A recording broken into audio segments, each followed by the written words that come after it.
안녕하세요. 오늘 당신이 보내주신 자료들 있잖아요. 정말 흥미롭게 봤습니다. 네. AI 모델 하나만으로는 이게 부족할 때가 많다는 점. 특히 그 민감도랑 정밀도 사이에서 뭐랄까 줄다리기 하는 문제요. 네, 맞아요. 이게 정말 공감이 많이 가더라고요. 모든 걸 다 잡으려니까 오경보가 너무 많고 그렇죠. 또 오경보를 줄이자니 진짜 중요한 걸 놓칠 수가 있으니까 이게 참 딜레마죠. 맞습니다. 단일 모델은요, 기본적으로 학습 데이터 범위를 벗어나면 좀 취약해요. 그리고 틀린 답을 내놓고도 그걸 모르는 경우가 많죠. 이게 한계예요. 인지를 못하는군요. 네. 그리고 통계적으로도 보내주신 코어 리서치 자료 보면 재밌는 게 단일 모델이 이거 이상한데 하고 신호를 보내도요. 사실은 정상의 확률, 그러니까 PA라고 하죠, 이게. 진짜 이상의 확률, PB보다 더 높은 경우가 많다는 거예요. PA가 PB보다 높다. 네, PA, PB 이렇게 되니까 이걸 섣불리 믿기가 좀 어려운 거죠. 그렇군요. 그래서 오늘 저희가 이 문제를 해결하기 위한 두 가지 접근법, 당신 자료에 나온 다층 AI 모델하고 다중 AI 모델 합의 방식, 이 두 가지를 좀 집중적으로 파헤쳐보려고 합니다. 네, 좋습니다. 이 두 방식이 어떻게 그 단일 모델의 한계를 넘어설 수 있는지, 핵심 원리를 좀 명확하게 이해하는 게 이번 분석의 목표라고 할 수 있겠습니다. 네. 그럼 첫 번째 접근법부터 볼까요? 이게 다층 AI 모델인데 정보를 단계별로 이렇게 걸러내는 방식이에요. 보통 보니까 3단계 구조를 많이 쓰더라고요. 3단계요? 네. 1단계는 일단 넓게 탐지하는 거예요. 민감도를 아주 높여서 가능성 있는 건 뭐든 다 잡는 거죠. 예를 들어 공항 X선 스캔 같은 경우 자료 보면 민감도는 98%로 엄청 높은데 정밀도는 한 15% 정도로 낮을 수 있다는 거예요. 거의 다 잡지만 사실 아닌 것도 엄청 많이 포함된다는 거네요. 그렇죠. 놓치는 건 거의 없게끔. 그다음에 이제 2단계에서 오류를 제거합니다. 1단계에서 나온 거짓 양성들 있잖아요. 이걸 걸러내면서 정보를 좀 더 정제하는 거죠. 수동 가방 검사 같은 걸 예로 들 수 있겠네요. 민감도랑 정밀도가 약간 중간 수준으로 맞춰지면서 점점 정확도를 높여가는 단계입니다. 네네. 그리고 마지막 3단계가 이제 정밀 확인 단계인데요. 여기서는 아주 높은 확실성을 가지고 최종 결정을 내리는 거죠. 폭발물 추적 탐지 같은 예시처럼 정밀도를 극도로 높여서 최종 판단을 하는 겁니다. 그런데요. 그 1단계에서 오탐지를 너무 많이 잡아내면 2단계나 3단계에서 부담이 너무 커지거나 아니면 전체 시스템 속도가 좀 느려질 수도 있지 않을까요? 그거 아주 중요한 지적입니다. 그래서 각 단계별로 성능 목표를 명확하게 설정하고 그 균형을 잘 관리하는 게 핵심이에요. 말씀하신 것처럼 1단계에서 너무 느슨하면 뒷단에서 과부하가 걸릴 수 있죠. 네, 그렇겠네요. 마치 그 깔때기처럼 처음은 넓게 시작해서 점점 좁혀가면서 정확도를 높이는 방식이군요. 아까 말씀하신 그 유방암 검진 사례도 참 인상 깊었어요.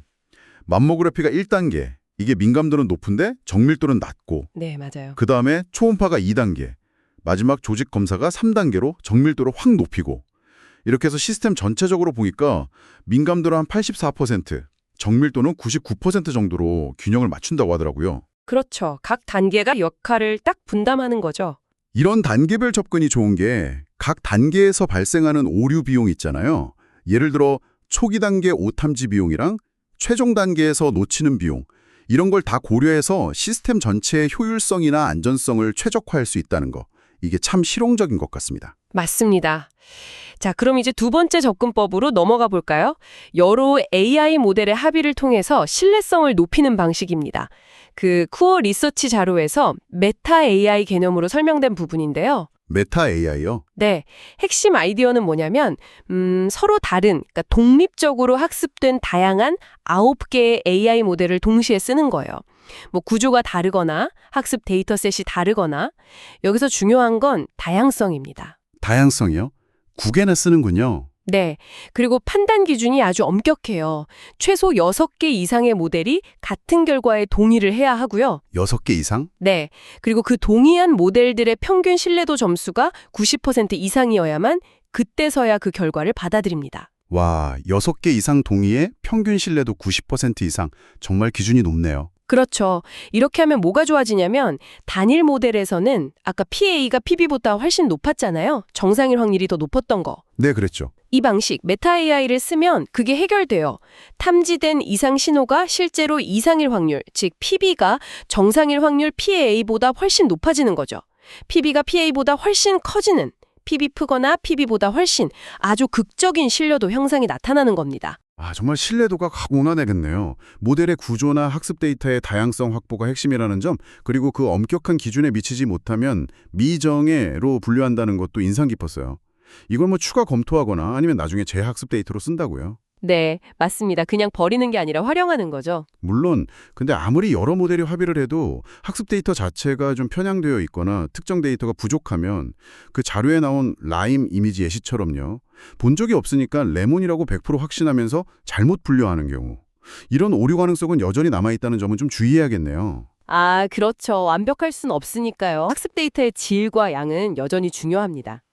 네, 그래서 오늘 살펴본 이 두 가지 접근법, 그러니까 순차적으로 필터링하는 다층 모델하고 여러 다양한 모델 간의 합의를 중시하는 다중 모델 시스템, 이 둘 다 결국 단일 AI 모델이 갖는 어떤 내재적인 불안정성을 극복하고 좀 더 신뢰할 수 있는 AI 시스템을 만들려는 아주 중요한 시도라고 볼 수 있습니다. 당신 덕분에 이 복잡하지만 중요한 주제를 깊이 있게 다룰 수 있었네요. 네, 저도 오늘 이야기 나누면서 명확해진 것 같아요.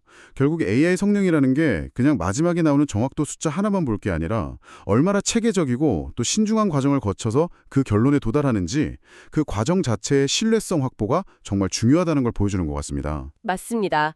마지막으로 당신께 생각해볼 질문을 하나 던지면서 마무리할까 합니다. 네, 어떤 질문인가요? 이 다중 모델 합의 방식에서요. 만약에 9개 중에 6개가 아니라 기준을 좀 낮춰서 5개만 동의했을 때 결과를 받아들인다면 신뢰도는 어떻게 변할까요? 5개만 동의한다면? 네. 당신의 자료에 따르면 이 합의 기준을 낮추면 PB와 PA의 차이가 크게 줄어든다고 해요. 실제 이상일 확률과 정상일 확률의 차이가요. 그리고 어떤 특정 조건에서는 다시 PA가 P보다 높아질 수도 있다고 합니다. 기준을 낮추면 신뢰도가 다시 떨어질 수도 있다는 거군요. 그렇죠. 우리가 AI의 결정을 믿기 위해서 과연 어느 정도 수준의 합의를 요구해야 하는가, 여기에 대한 좀 흥미로운 고민거리를 남겨드립니다.